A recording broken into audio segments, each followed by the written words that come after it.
Welcome back. I hope everyone enjoyed the concert and has their coffee. We're excited to be up here. I'm excited to be up here with these successful entrepreneurs in the fashion industry. My name is Greg Reynolds. I'm with a digital strategy and technology services firm called Skookum. Four things that we focus on. One is we help create experiences. Helping identify those aha moments and helping create that delightful customer experience that's memorable, that brings you back and also helps you tell a friend. Second, we innovate, and that's from ideation to action. So think rapid prototyping, user testing, so you learn what the customer's actually experiencing. You can determine where I'm going to invest, or more importantly, where I'm not going to invest. And then the third thing is building. So we help enable those experiences, those ideas by building digital products and solutions. So product strategists, digital designers, developers. And the fourth thing is teaching. One of the things is things move very fast in this industry and also in technology. And we help teach our clients and our customers how the process works so they can carry it forward. So I'm excited to be here, and I'd like to turn it over to the panel for each of you to introduce yourselves. Nina? Hi, everyone. I'm Nina Farran. I'm the founder and CEO of Fashionkind. We are an e-commerce platform exclusively focusing on sustainable luxury and really how we can use sustainability not as a filter on the traditional retail experience, but how we can use it as a lens through which we can transform what it means to shop for luxury online. Hi, everyone. I'm Alfredo. I'm the founder of Awaytomars.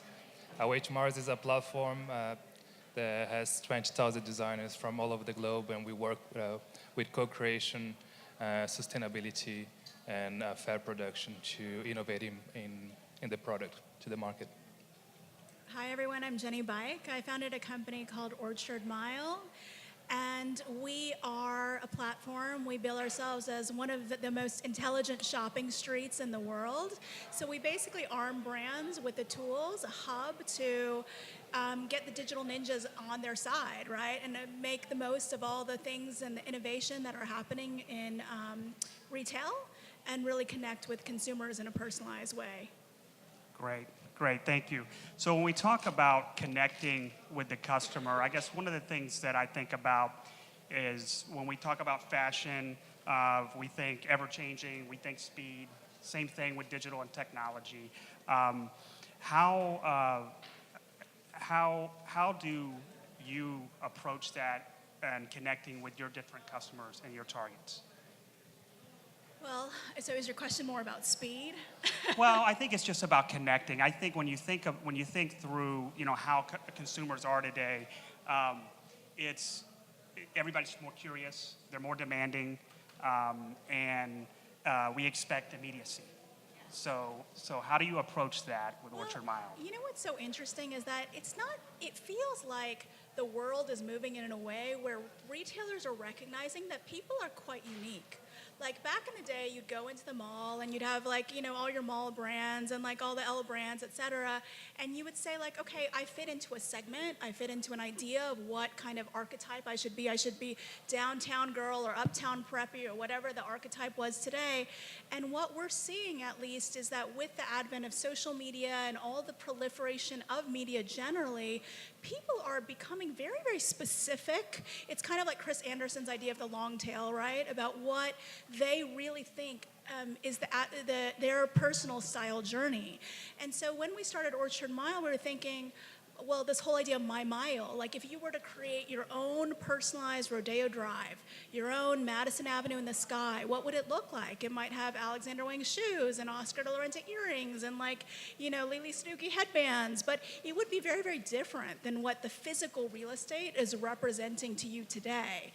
And so we've really built on that idea, thinking about personalization really in a different way. It's not just because you bought a black shoe in the past, here are these predictive analytics to get you to black shoe in the future. It's beyond that. It's about a taste graph that is very personal. Very good.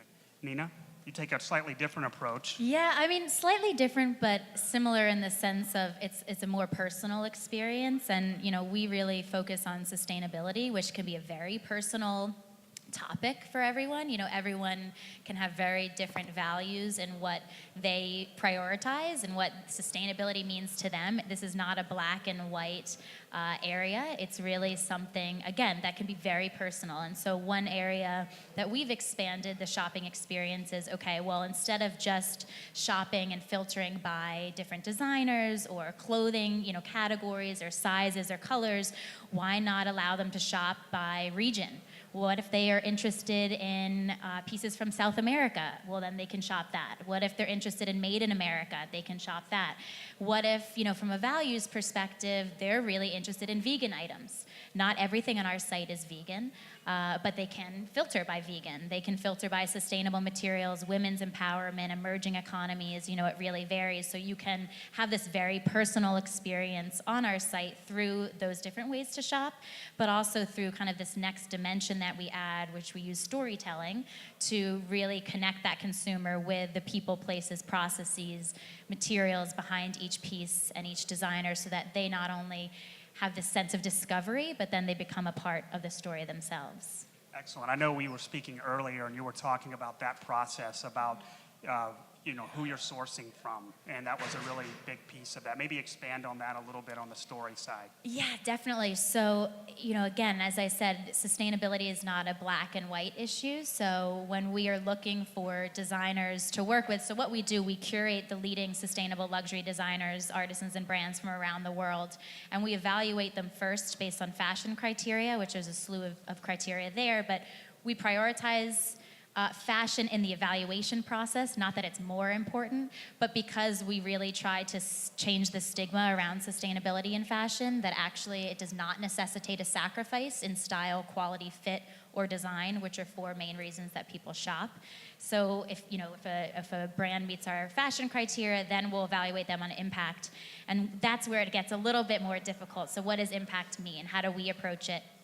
And so there are main buckets that we look into, you know, who's making the products, in what conditions, what benefits are they given. We're often asked, are they earning a multiple relative to what they'd be earning otherwise? Because a lot of times in these countries, even here, you know, minimum wage does not equate to living wage.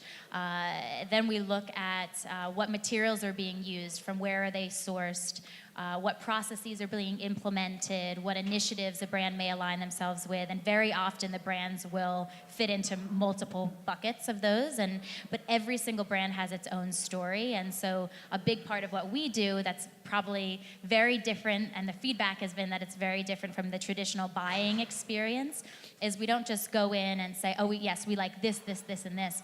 You know, I ask their story, where they come from, where they grew up, how they got here, why they do this, who makes the pieces, what are the materials, why they choose these materials. And it's an anecdote I was telling you. I was in Costa Rica at the Omnia Summit, and they had they set up buying appointments with sustainable designers from Latin America, and they gave me 20-minute increments. And I said, oh no, this isn't, I ended up spending 8 hours with these designers, because it's just, in order for me to tell their story and to champion their work, because that's really how we view ourselves, we're champions of each designer we work with, I need to get to know these people, and they're very, again, when it comes to personal, it's also on the designer side, they're very personal stories, to then share them with our community and with the Fashionkind network.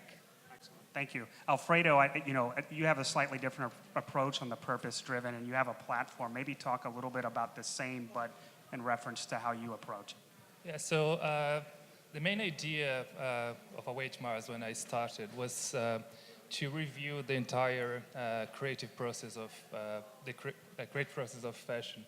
And I used to work for big fashion companies, taking them to Brazil when Brazil was booming in 2008. And I found a lot that all the creative teams were very close and very restrict and very. They didn't show the collection and didn't show the product to the consumer until last minute, until it was ready. And so, and was also the booming of See Now by Now that Burberry was pioneering. I want to look at this movement and say, how can we break all this chain and involve the consumer in the early stages of product development? So I created a platform that people and anyone from anywhere can, one, upload an idea for a fashion product, and two, interact with an idea that is already there. With this, we achieved, we have a very low returning rate. We have a 0.74% returning rate, while like a normal fashion brand will have 17%. We almost sell out of everything we produce on our online platform. And I think the main reason of that is because we are hearing what people want to wear and what they want to buy before we even produce the clothes. So I think, yeah. Sounds like you've created a sense of community too, though. Yeah, So that's... yeah. So I think it is a very important thing. We have 20,000 designers that register on the platform that submit. We receive around 1,000 ideas a month. And when we produce a piece of clothing, a product, there's a huge story there. And this designer becomes ambassador of the brand as well. So we have people from Japan, from China, from Brazil, and they are ambassadors of Awaytomars and the idea and everything. So yeah, it's a huge community. And you're also working with larger, I mean, you bring in this community of designers, but you're also working with larger brands as well. Yeah, so that was a very weird and unexpected thing that happened to us. So we got approached by big brands like Missoni and Adidas and Fila. So like big brands that want to experience how is to use the consumer knowledge and the consumer needs and aspirations on the designing process. So now we are developing collections with all these brands. We have done a couple already. And it's very interesting to get these traditional brands, and they have a very close business model, a creative model, to open up to everyone. Yeah. Excellent. We talked about how fast fashion and technology change. How do you stay ahead, Jennie? How do you continue to look at the business and the approach and get out in front of it? Yeah, so I mean, fast fashion has been kind of a dirty word for a long time, I would say. Certainly nowadays, as everyone's focused on sustainability. But for us, I mean, that's why platform businesses are so interesting, right? Because you really are enabling brands to amp up their direct-to-consumer platform, right? Their channel, and say, like, how can I go to direct-to-consumer and be armed with data and information that's going to help me figure out what to produce more? And there are actually two ways to think about sustainability. One of the ways, obviously, is the way of supporting amazing fashion designers that are in their core really about sustainability, and they have started from square one, really producing in that way, and everything about their business model is about sustainability. But frankly, the big reason why fashion is a large polluter is they overproduce, and they're not able to accurately predict how much of that product is really going to move, and that's why all of a sudden everything's 50% off. All of a sudden it's going to outlet. All of a sudden it's maybe going into car seats. I mean, who knows, right? So all of this reasoning and the information has been lost in that chain because it's not going DTC. And to the extent that we can really arm the brands with an ability for that information, you can start to say, like, yeah, just-in-time manufacturing can happen, right? Like, I mean, prior to this, I was working at Burberry, and we were always thinking about, to your point, I was there when they were doing all of that, like breaking the cycle, breaking that endless cycle of runway, then someone buys it, then the consumer sees it, and all of that, and it's a completely inefficient process, which is why the marketplace model has become so interesting for a lot of people. Good. Nina, anything to add? We found that our customers really, to the idea of personalization as well, they love this idea that something's being made just for them, and it wasn't mass-produced, being hoped to sell, who knows where. And we have a designer, I was talking about this piece earlier, it's a piece by a designer, Mi-Jong Lee, we work with here in the city, and she takes my measurements and makes pieces exactly as I'm built. And for me, I'm pretty petite and short, so everything has to be altered for me. So it was huge to not have to alter it and then waste that fabric, and then it enhances this personal experience, like, wow, this was made just for me by real human hands, by one single artisan from start to finish. And then it just perpetuates that idea of community and story and wanting to be a part of this new movement and really how fashion used to be and how fashion should be. Great, thank you. Alfredo? I don't know. There's a very interesting. I don't know. Fashion for me is very tricky as well. But at the same time, it's a very powerful side of the industry. Employs a lot of people. But at the same, on the other side, it's just making us all look the same, and we all wearing the same clothes. And I think that's why it's important when like things like Awaytomars, when we can promote the ideas from people from all over the globe and get people, different cultures to intervene in and to innovate in product and bring things, new things to the market as well. So yeah, I think, yeah. We've talked about the digital platforms, and you all, that's the premise of which you started your businesses on these platforms. Let's talk, you see a lot of, or you're seeing more and more in the industry starting to open up physical stores. How does that play into your strategy? Is it, and how do you make that decision? So about 2 years ago, maybe 2.5 years ago, when my board brought up the idea of physical stores, I just about died. I was like, guys, I am so tired. Like, even just running like a marketplace is like crazy amount of work. We have 250 brands. We're signing more brands. It's like crazy just trying to get on top of Facebook advertising, Google advertising, all the things, right? But basically, with this whole My Mile concept, what was kind of a cool idea to us is we thought physical real estate and physical stores have gotten, a little bit staid. It's kind of like, okay, a brand will open up a store, and are they really driving people in there, and for what reason? Like, rethinking the idea of why a physical space exists was kind of an interesting cerebral exercise for us. And then we were like, okay, well, if we were to like create a My Mile for a physical space, what would that look like? And so my co-founder Julia, who originally was supposed to be here, and she's much more cute and like eloquent than I am, but she is from Martha's Vineyard. She spends every summer there, and we were thinking about the Martha's Vineyard Mile, and we're like, oh, maybe it would be like the Kennedys vacationing, and everything would be striped, and like all these like summer dresses, and like it would be so fun to create that, that experience. And so we're a platform model, as I mentioned, so we had our brands basically send us the product. We curated a guide shop, so full size runs like a bonobos type of model, into these guide shops and said, we don't own the inventory, so if we don't sell it, it will be sent back to you, but we're gonna try everything we can to get our audience into these physical spaces. So that's what brands need today. They need a reason for people to come back into their stores, and when you create an event like that where bloggers are invited, they're doing clam bakes, we're doing flower arranging, we're doing yoga, like all the things, like Cynthia Rowley's teaching paddle boarding, it becomes really fun, It's more than just selling stuff, because everyone has too much stuff. So what does it really mean to you, and what does that vacation lifestyle mean to you, and how can we create something that's more than just a physical store? So in that aspect, that went very well. Our first year in Martha's Vineyard, we did it in Greenwich, and Greenwich, Connecticut, and Palm Beach this past Christmas. And all of those have very different personalities.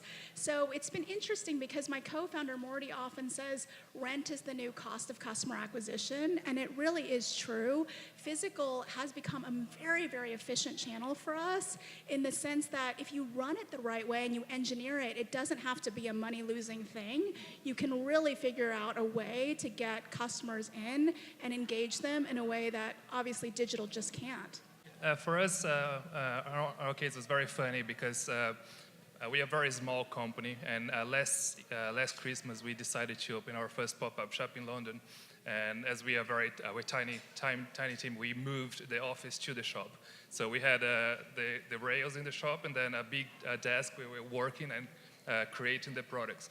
And then we realized that the customers that came to the shop, they were very interested in knowing what we're doing, or we're sketching what we're doing, like the roulage stuff in the mannequins. So I thought maybe this is a good opportunity to interact and ask what they want. And so this Christmas we opened a shop just dedicated to that. So it was we moved the entire office there. The creative team was inside the shop, and then we had customers and workshops to do upcycling and everything. So it was very cool, and it was like a space to interact with the customer. It was very cool. Excellent. Well, I think I think we're at time now. So Nina, if anybody has any questions or would like to chat, we'll be around later. I'd like to thank all of you for your time today. I really appreciate it. Thank you.